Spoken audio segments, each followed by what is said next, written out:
Hello, Eagle family, and welcome to this holiday edition of the Eagle Exchange. I'm your host, Chancellor Carrie G. Dixon.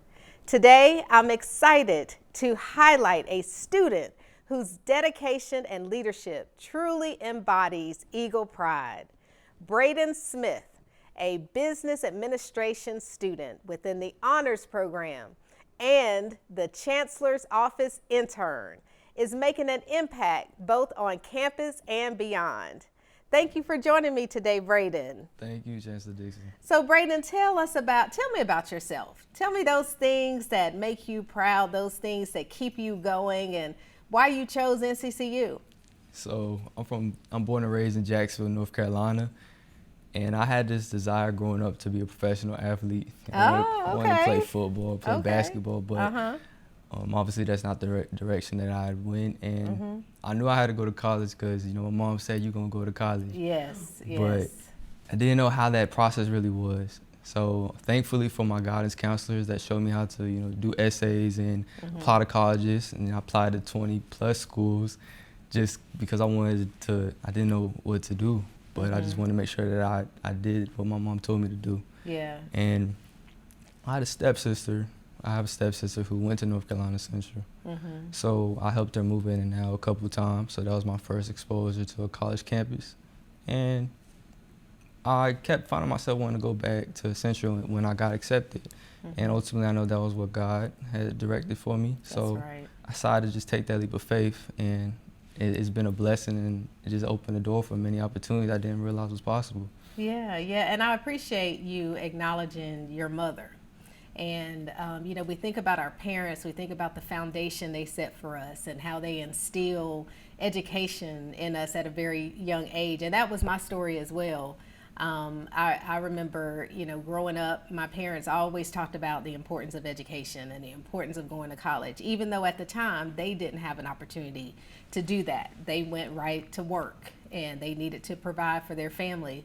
So to really think back and hear you say a similar, story, have a similar story or testimony to how you came to value education, it really, really is touching. So I'm glad and I know your mom is an amazing person, to really teach that to you and want to see you. So I know she is so proud right now. I can't even fathom the things that she has been through to make sure that I came out all right. And she's currently in college right now. She's trying to pursue she's in nursing school. Okay. So, seeing the time that she puts into studying, but I have 3 younger siblings that she takes care of. My youngest brother has Down syndrome. And, she still wakes up every day and fights and keeps going. So that's definitely my motivation. It's definitely what tells me that, you gotta keep going, you gotta keep fighting. That's right. And just listening to you, now I see even more that we have in common. My mom is actually in college now too, working on an undergraduate degree. Okay. And, and you think back to how much they sacrificed. And, this is a season of Thanksgiving and being thankful and grateful. But to have parents who, sacrifice so much so that we could get the education and reach the goals that we have, and then now it's their turn, and it's our turn to help them out. I remember my father telling me, he said, well, I want to go to college, do you think I'm too old? And I said, of course not. Of course not. He said, well, his first assignment, he had to build a PowerPoint presentation. And he said, now what is PowerPoint? So we had to step in, and help him out. And, as I reflect on that, I'm like, there's so many times where he helped me and my sister. And put education first, and he sacrificed, went to work so that this time is his time, so it's time for us to support them. So I'm glad to hear that your mom is reaching that goal and going after the goal of getting her degree and becoming a nurse. That's great. So going back to how proud I know she is, you have a 3.9 GPA. So how do you balance? Tell us how you balance the academic part of your college experience here at NCCU, and then also I know you work, and you're a student leader, and I remember the first time I met you, Brayden, was last year, and you're very active with the business school on campus. So how do you balance all of that? So all my achievements and accomplishments are because my Lord and Savior Jesus Christ has allowed me to experience these things, and it's really about just doing it. Like Nike, just do it. Yes, And yes. having the courage and taking the time to not worry about what if, but even if, I understood that I didn't know my direction and what I wanted to do coming into college. All the stuff I've done is crazy thinking about it because I thought this stuff was silly in high school, running for student government and things of that nature. But, building connections with my professors, that really was the big thing that allowed me opportunities where I would have been doing bad in classes. I remember my freshman year, I was thankful to come out with a B in my algebra and trig class. I know everyone has difficulty with that class, but because I went to the office hours and I kept going to my professor, I got my D up to a B. Wonderful. And that showed me that the strengths of taking the time and going out and talking to a professor, and even taking time going to our tutoring sessions and admitting that I'm having trouble and I need help. That's and right. That was really the foundation to what I carried over into my sophomore and junior year. And what was the last part to what you had asked? Yeah, well, I was just going to say, it takes courage, it takes strength, dedication, as I described you, to even make that effort to go see your professors doing office hours, to stay after class and ask questions, to join study groups, because we all come across classes that are challenging. And I remember my weakest area was math as well, so I had to go an extra mile to make sure that I did what I needed to do at the collegiate level in the math courses I had to take. And part of that is what you said, is going to the office hours, talking to my professors, getting involved in study groups. All of that's, very important to your success. But I was really, also mentioning the 3.9 GPA and how important it is for you when you carry yourself in such a professional way across campus. That professional development piece, the piece that, you learn a lot, I'm sure, in the School of Business. But what really keeps you going? I hear students say all the time now, Brayden is sharp all the time. I mean, you always come to class with your suit and tie. And how did that become you, or your signature look? So first I want to go to how you mentioned that you weren't always the best in math, correct? Yes, yes.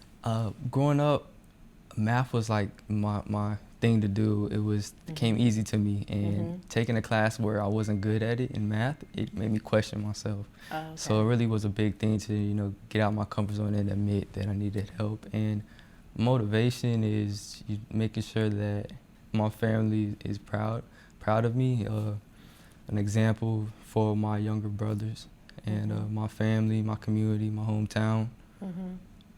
The best thing that someone told me was, your best example is your example. That's right. And that 3.9 GPA has allowed me to be in spaces that I didn't realize was possible for me.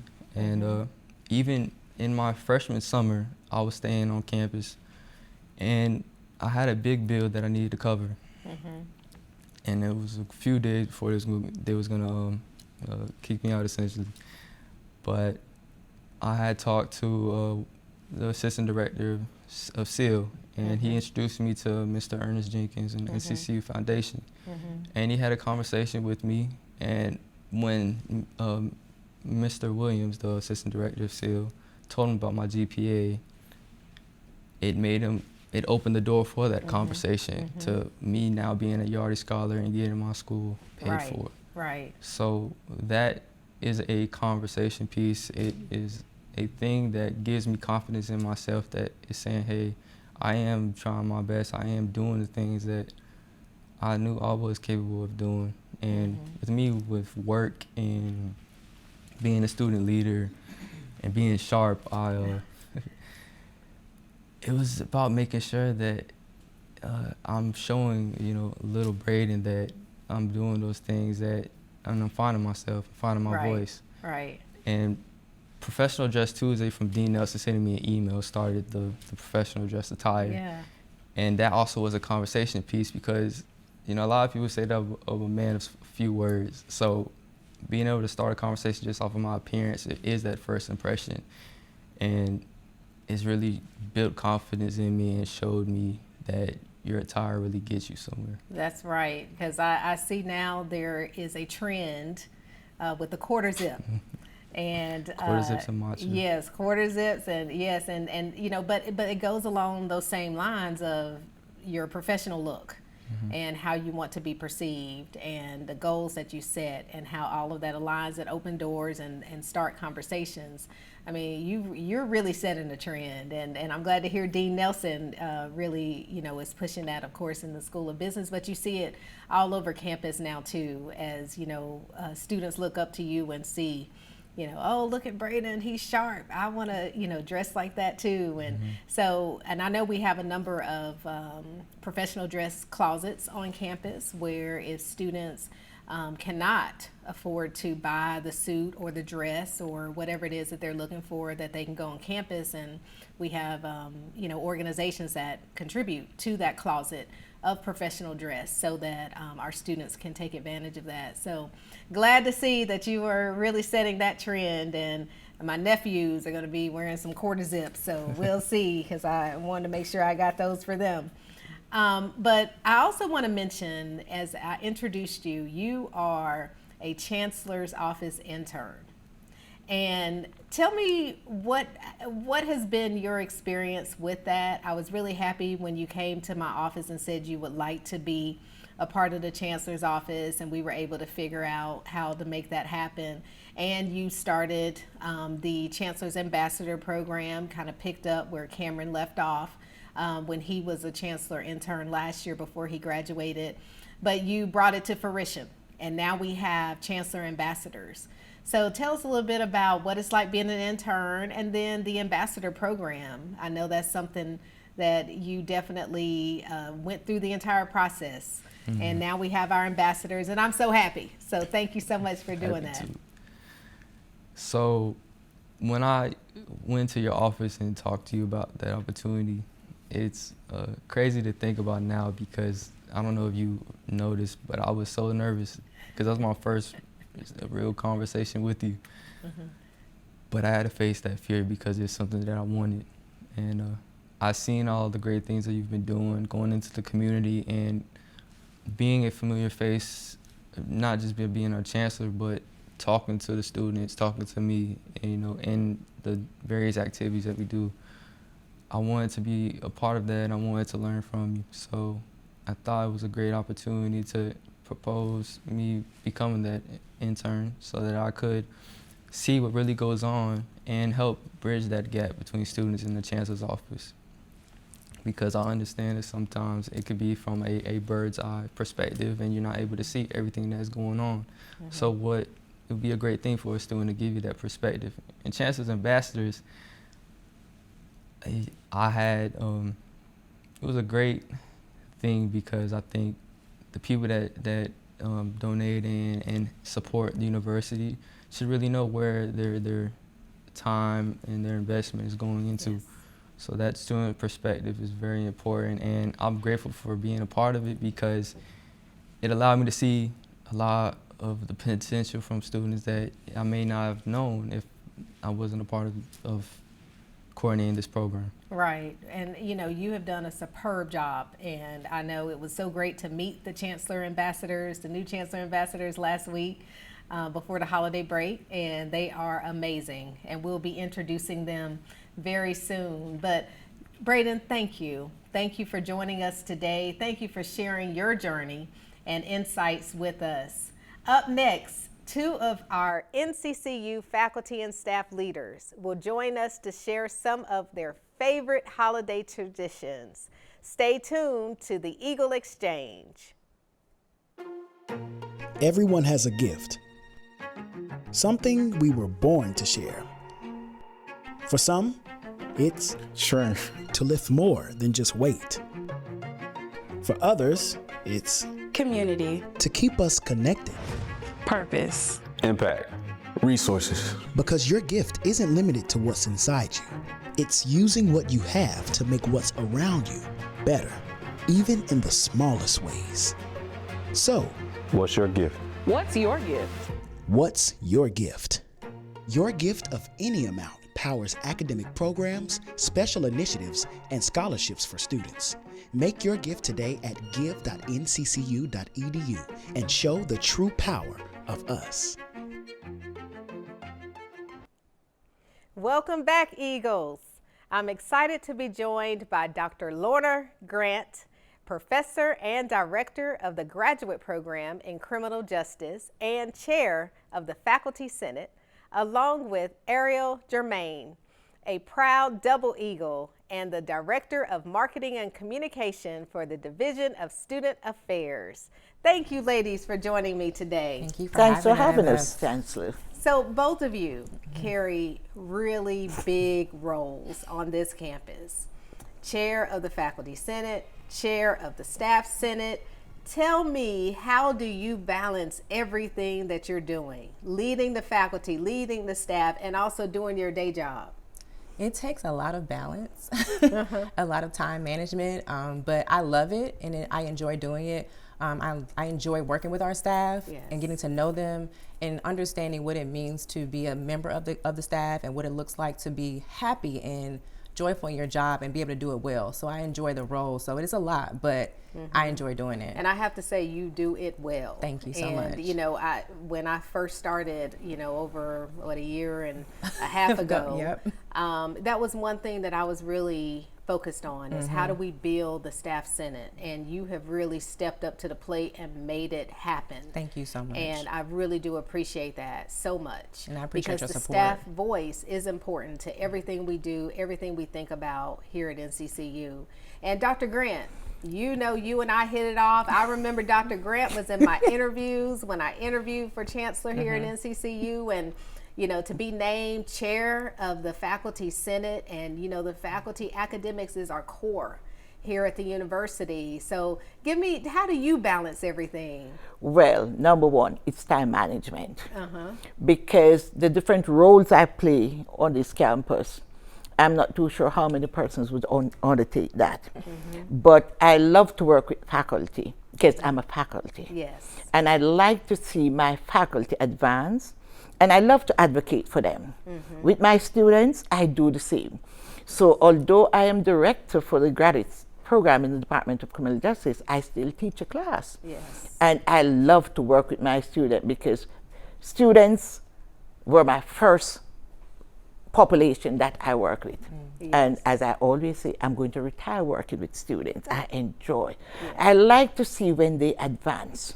Now, if I look back on my history in teaching back in Jamaica, I have a number of permanent secretaries and ministers who were my students in Jamaica. We are still in communication, but I like to see students advance. Yes, and it's very evident. The students love you. I hear them talking about, your classes, the faculty with your leadership, just being a part of those faculty senate meetings, just really sheds a lot of light on the importance of shared governance, shared accountability, shared responsibility, both with the faculty and staff here at NCCU. So I appreciate what both of you do. This is a time of thanks and Thanksgiving, and I am thankful and grateful for your leadership that you both provide this university. We need you, we need your voice, and we're going to continue to soar higher and higher with everything that we're doing here with you in place. So I appreciate that. So tell me now, after all this conversation about work, work. Tell me, what do you do? What are the traditions that you have instilled in, with family, with friends? What are some of the traditions you would like to share when we think about the holidays, think about Thanksgiving, Christmas? What would you like to share with us, Dr. Grant? Okay, I like to be with family at Christmas time. Yes. Now, Thanksgiving for me is a little different because I do not have family here. I have an adopted family that invite me for dinner every year. So I share that family. But for Christmas, I go home, or my family, we travel together. Yes, and we I'm going to go cruising. with you one year too. Just let me know when you want to come, Chancellor. We do cruises, and in the absence of cruise, like last year, we flew to Panama City. So we enjoy Christmas in Panama City. So I like to be that around family and that family setting for Christmas. Yes, family is so important during this holiday time. And that is a tradition in the family. My parents are now deceased, but the family always gather at Christmas. Yes. Christmas Day we are there. The following day now we would serve the community with meals and so, but family is great when it comes on to Christmas. Yes, that sounds exciting. And I know every year you just look forward to going and celebrating with family and just spending time, just quality time. Just spending quality time. And Miss Germain, what do you do? So Tell for us about your Thanksgiving, traditions. Thanksgiving is actually my birthday. So my birthday was actually well, on Thanksgiving. happy belated. Yeah, she had birthday. It was actually on okay. Thanksgiving Day this year. So Thanksgiving is usually like my special holiday. Yes. I pick the menu, I decide what I want for Thanksgiving, and everybody's like, okay, we'll eat Now, this. is it traditional menu? I try and go or- traditional, but I love ribs. I love a smoked turkey. My sister makes the best macaroni and cheese that you can ever have. But for Christmas is a little different because I am from Detroit and it's very cold in Detroit. It's snowing right now, actually. But we tend to she either comes down here, my mother will come down here, because my sister lives here now as well. But she'll come down here, or we'll go back home. But we also, like Dr. Grant said, we also do something for people in need. So we make sandwiches, and we go downtown Detroit and pass out sandwiches to the homeless. Oh, that is So, so yeah, we do that wonderful. every year. Yeah, that impact, that holiday Serve the spirit. community. Yes, serving the community is something that, we all want to make sure we that we do. do because Sure. it's a season of Thanksgiving and giving and being thankful. Being thankful Yep. and Yes. peace and love and happiness, all those things, really are important. Yeah, they are. So when you think about balancing and what do you do for yourself? And Sleep. I have to say, I am guilty because sometimes that whole work-life balance thing just doesn't agree with me. But I'm working on it. But what do you like to do for yourself? Honestly, I like to sleep. I know that sounds very simplistic. No, that sounds great. But I literally, I had to get ready to come back to work on Monday because I had been sleeping till like 10 o'clock in the morning. Yes, So yes. come Sunday, I was like, I had to set my alarm for 7:30 to get myself back into it. I just like to rest. Right. I really like to rest. I'm working on my PhD right now. So Oh, I'm good. So Wonderful. now I'm actually like preparing for some chapter, kind of getting to chapter 4 and 5. So I'm still reading and Yes. focusing on that. But if I can sleep, I will sleep. I'll go from the Yes. couch to my bed, back to the couch. I know what you mean. What about you, Dr. Grant? Well, I am a festive person. Okay. And I always say my birthday is 8th of November, and I can celebrate until the 31st of December. So I like to decorate. Well, happy belated birthday to you Thank you, as well. Chancellor. I like to decorate for Christmas. So my house, in and outside, is going to be decorated. So like the Thanksgiving weekend, I do my decoration. Yes. And then I enjoy. If I'm on the islands, I'll go to the beach and take in whatever it has to do with Christmas. I'm going to be there. Yes. But when it comes to New Year, I go to New Year's Eve service and reset for the other year. And because I'm from a religious background and I always participate in Christmas programs at church and the rest, that is still instilled in me. So even if I do not get to church on Christmas Day, I'm going to go to New Year's Eve. Yes. Watch night service, we call it in Jamaica. Yes, watch and night I service. start reflecting and set the tone for the following year. Yeah. Yes, that sounds great. As I think about the semester and the accomplishments of the semester, now it's time. This is really all of us, I'm sure, our first break of the semester right here at the end, and we all look forward to it. I know I look forward to laying on my couch and sipping my hot tea. That's rest for me, and then also sleeping late when I can sleep late. So I really do appreciate both of you coming on. So thank you again, Dr. Grant and Ms. Germain, for sharing your holiday traditions with us today. We're going to take a short break, and when we return, I'll be highlighting NCCU's major accomplishments and milestones in an academic mid-year review. Welcome back, Eagles. The first half of this academic year has truly been remarkable for NCCU. We began by welcoming the highest number of students in the university's history. including a record number of online students, which helps us expand workforce opportunities for adult learners and working professionals. We also introduced a beautiful new tradition.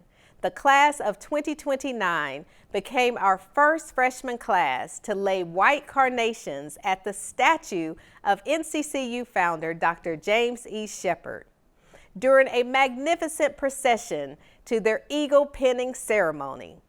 This addition allowed our incoming class to honor the remarkable history and vision of Dr. James E. Shepherd.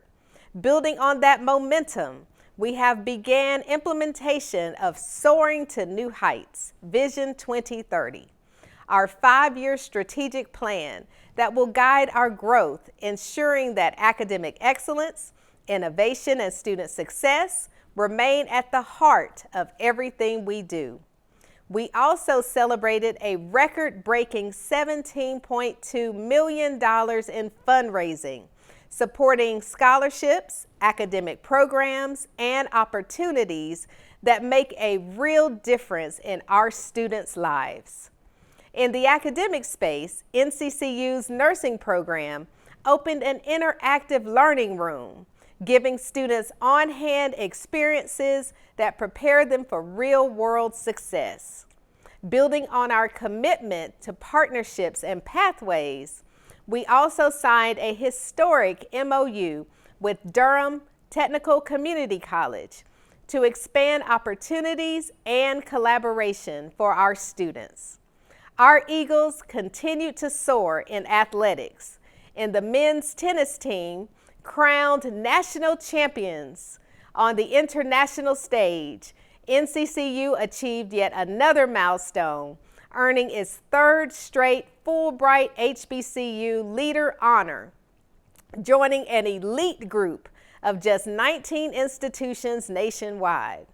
This past summer, we completed one of the largest housing improvement projects in our history, providing students with safe, modern, and welcoming living spaces. During the ultimate homecoming experience this past October, we celebrated a sold-out stadium game and delivered 25 outstanding alumni events, 30% more than last year, to highlight the energy, pride, and engagement of our Eagle community. Thank you again, Brayden Smith, Dr. Lorna Grant, and Ariel Germain, for joining me on this special holiday episode of the Eagle Exchange. From our remarkable students, alumni, faculty, and donors, to our historic achievements and traditions, NCCU continues to soar to new heights. As we celebrate this season, I'm excited to leave you with the smooth sounds of the award-winning NCCU Jazz Ensemble, who will return to the prestigious Jack Rudin Jazz Championship at Jazz at Lincoln Center in New York City on January 18th and 19th, 2026. The ensemble will be performing My Favorite Things, continuing a proud tradition of excellence and artistry here at NCCU. Happy holidays, Eagles. Let's make the coming year even brighter. I'm Chancellor Carrie G. Dixon, and thank you for tuning in to the Eagle Exchange. As always, Eagle Pride Amplified.